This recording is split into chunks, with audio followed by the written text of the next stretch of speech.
the Core's Livestream computer.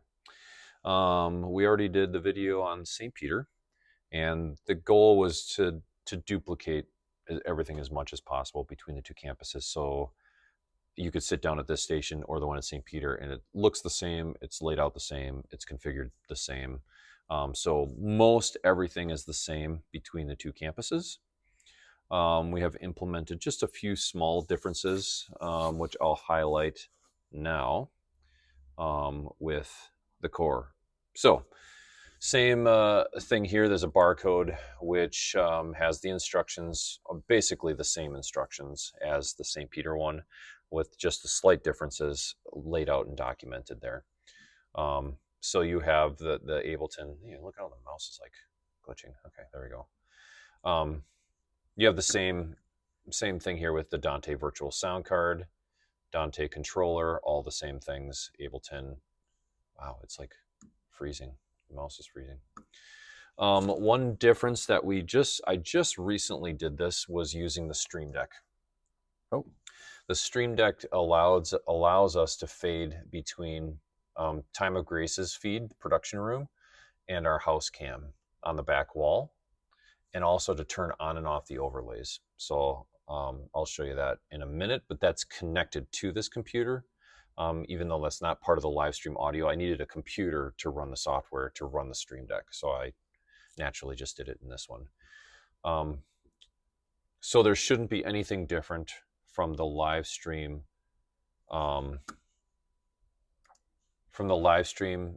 difference. So we talked about in the other video, the room mics were plugged directly into the QSC at St. Peter.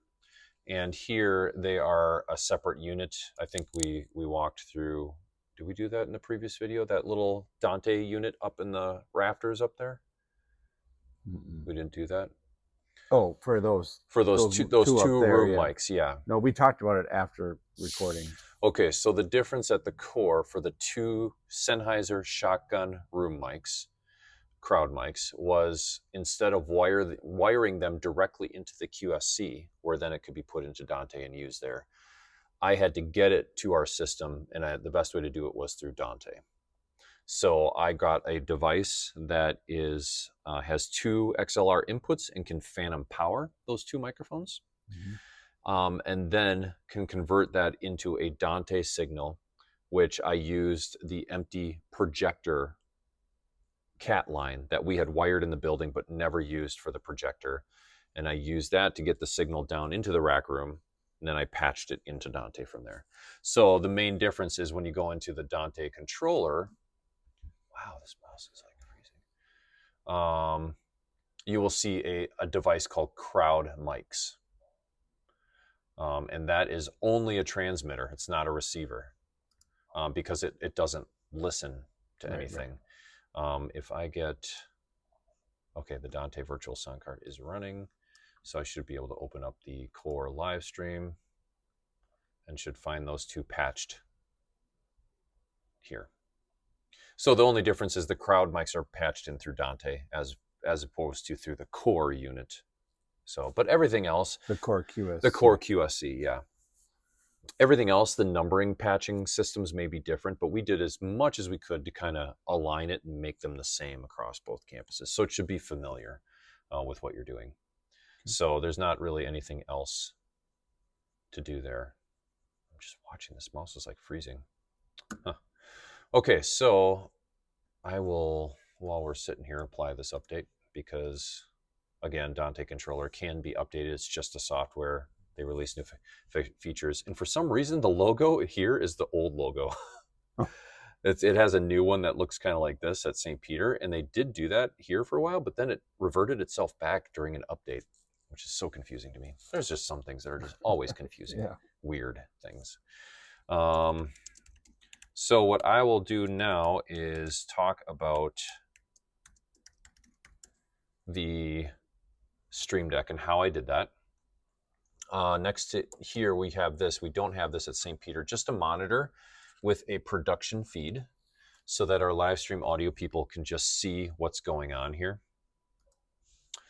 And over there is the kind of the video you can see what is being sent to the video. Right now, the program feed, you can see it's black. That's because Time of Grace is like turned on as the feed, but all the Time of Grace stuff is turned off right now. All the cameras are turned off. And you see in the preview the house cam. So that's on the back wall. Right up there. Yep. And so that camera is available to use whenever Time of Grace is not here.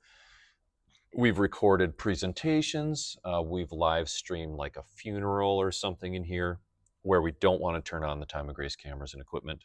We have this camera to use. How do we control the house cam? So we're going to do that on the touch panel here. Oh. There's a button down here for camera. And there are a number of presets.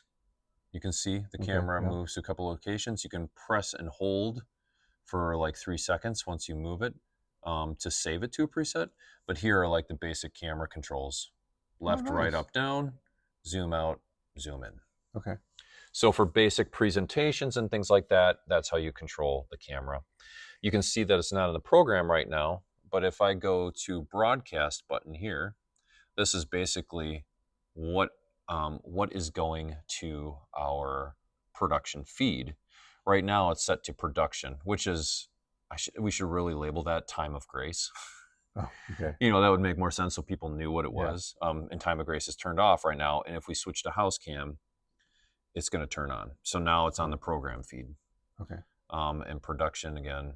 There's these 4 booth HDMIs. There are HDMI plugs, but there's nothing that we would want to send to a production feed to a live stream feed that we don't like have on the screens.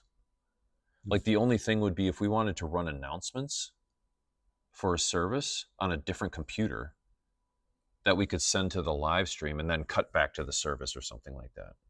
But there's really no use case for that. They put that in there because that switcher has those inputs and like, if you ever want to use them, you can use them. And we've never used them. Okay. So the overlay button turns on and off the overlay. If we had some lyrics on the screen right now, it would just be turning that on and off. This touch panel, with how the QSC is programmed, the only kind of programming they could do is a cut between the overlay. It just turns it on and turns it off. They can't program it to fade. Can't program the QSC to fade.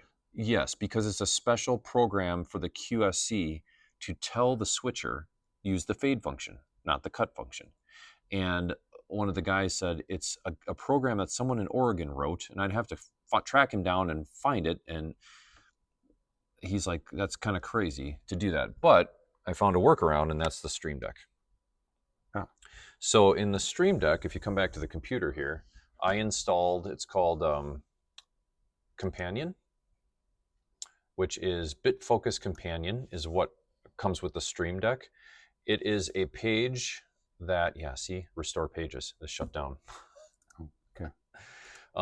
This is a little plugin that pops onto an IP address, and I believe it's the IP address of, no, not the switcher. But I was able to add, it has modules for the Stream Deck. So all the language to communicate with different devices. So churches go nuts with this. You can control ProPresenter, you can control switchers, you can control lighting, you can do all kinds of things because it has connections for so many different devices. Audio mixers, like just YouTube Stream Deck. And like there's so much you can do with this. So I knew you can do stuff with it. So I sat down with it, and the ATEM Blackmagic, which is what the switcher is, they have a plugin for that. It supports the fade function. So I can tell the switcher to fade the overlay using this, even though the QSC, the programming is weird to get it to do that. So what we did was we made an option for the people that help with the lights and the live stream overlays, which is a position here, to have a button here that they can fade the overlay on and fade it off. It's always been cut, it just appears and then just disappears. And it's really harsh. So this button I programmed here is fading the overlay on and off, and it does it in a very smooth transition, which looks a lot nicer for the live stream. Future ideas for the Stream Deck? I think we wanted to try and get everything on the touch panel as we could. We'll talk about that with the screens coming up in a different video, but this was simply for the fact that we could not program the overlay to fade. And I wanted the live stream audio person to be able to switch the production camera from here if they're watching the hosts and the hosts are done. And then they can just switch over for the live stream purposes without having to reach over, find the button over here when, they could just do it from here. It was a second place. I would leave that to the worship director and the production manager. There is Digico, our audio mixer, have a plugin where you can change a song file there or do something with that through there. Maybe. I don't know if there's a ton of practical use for the stuff here, but who knows? There's creative uses for it. So you might be able to find something that would be awesome. I mean, I think Resi even has a plugin where you could set it up to end the stream. That would be nice. From that touch panel. Or at the end of the service, I think you could probably plug in, I'm just being creative and thinking off my cuff here. You can, in the companion software here, you can add a new button. And I think you could even do a 2-minute delay, then stop Resi. And just press the button and it would count down 2 minutes and then activate and run end Resi. Mm-hmm. So you could maybe creatively do stuff like that. Okay.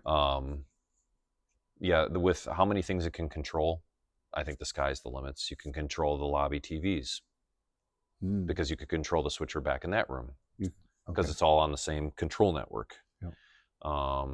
So could that replace this? No. Not it. I mean, in theory, it could, but this is built by QSC, and that is a QSC control device. So this is basically that device. It's just a screen for that device is really what it is. So everything has been programmed in there, but you can do the same things that thing can do if there's a reason that it would be helpful here. The nice thing here is you can program multiple steps. You can have it do multiple things. One button does multiple things. It could, I don't know about the lighting system. I would assume you could probably figure it out, but you could start service. It would change the lights. It would run the first slide. It would, change the audio, change the background on the screen, start Resi. I don't know. You could run a sequence of things like that. I see that I've seen it used at bigger churches. Where they have a lot more complex systems, and they will have stream decks to be able to control. I saw one, they had multiple screens, and they had different instances of ProPresenter running. These screens, this ProPresenter is running those screens, and so they would program into Stream Deck when I press announcements, change those backgrounds to this, change that main screen to that, turn off the lyrics here, and it would do all of that in one button press. So that's probably a more practical use of it. With how we have things configured here, it's kind of set, so I'm not sure there's a ton more you can do, except maybe you could get creative like Good Friday, maybe special sequences and things like that. But just watch some videos for churches and Stream Deck, then you'll probably gain some ideas. Like, we could do that. That'd be cool. You can tell ProPresenter down there to start pre-service music. Things like that with a button press right here. So this could be used for ProPresenter. The other way would be to get one of those for the slide runner down there. That would have things to control what music is playing, countdown videos, and make it a single button press instead of trying to find it in the software somewhere. So if there is a glitch where a video is playing at the wrong time, which has happened a couple times, you could have just a clear all button, real easy, and just emergency stop, just clears everything to a black screen, so you can figure out where you're supposed to be in there instead of trying to get the mouse and find where's the clear button. You can program that onto here and make it a real quick, easy button press. That's kind of Leslie's domain, and she's got it kind of figured out in her head, but I've seen that used for ProPresenter a lot. This is a good thing for ProPresenter to help with that. Are those expensive? Not terribly. This small one, $120 maybe. Oh, okay. They have bigger ones with stands that kind of sit up nice like this. Yeah. Cool. So Stream Decks are useful for sure. So is there anything else different on the Livestream computer? No. So the last at St. Peter, you went through and showed how the channels are all connected, but you're saying that's all the same. It's all the same. There might be a numbering system, might be slightly different. So acoustic guitar at one campus could be 17 and at another campus could be 6. Just because the Dante network, there's more stuff, I think, here at this campus to connect. So I think we tried to unify our numbering system as best as we could between the two campuses. But it should be all labeled in Dante Controller. Oh, okay. So, and it all should be already in there. Yeah. So everything should be good to go. The only time that I did something different in Dante Controller was for the St. Peter musical. It was a special request this year just to record it, and I needed to get each individual mic of the kids to this computer, and we don't have 25 microphones here. We have guitars and stuff. So I actually had to unassign in Dante Controller all of our stuff and reassign each microphone, like channel 1, 2, 3, 4, 5, 6, 7. And I redesigned the Ableton file for all the microphones for the kids. I think I might have saved that. I think I might have saved it. Oh, maybe on the old computer. But that's how I did it, so that we could send it into Resi and record it in Resi. Now that we have that here, just to have a recording. And then after that was done, I took screenshots of all the connections. There's a way in Dante Controller where you can save a connection configuration and then load it, and it'll reload all those connections. It was kind of confusing because you had to select which components, and I'm like, oh, I don't want to like reconfigure. Like it does all kinds of back-end reconfiguring too, sample rates and all that stuff. And I'm like, I don't want to screw any of that up. So I just took screenshots and then manually checked all the boxes to do that. But otherwise, most everything is the same. There's a few differences with the drums because we have an electronic drum kit at St. Peter and an acoustic one here, but it's almost the same. Everything's been pre-configured for that. The difference for running the live stream is we have the hosts for the live stream here. We don't have that at St. Peter. The audio guys have been trained on, after the service is over, we go to the host. There's 2 extra microphone channels in here, host 1 and host 2. And they know to like fade the band and the crowd mics out and turn up the host mics for the post-service program. So that's maybe one difference. There might be small differences in how each service is run, but everything is mostly laid out the same at both campuses. You should be able to sit down and say, this all looks familiar. I know where to find stuff. So that was intentional, so our volunteers could bounce back and forth if we need them to.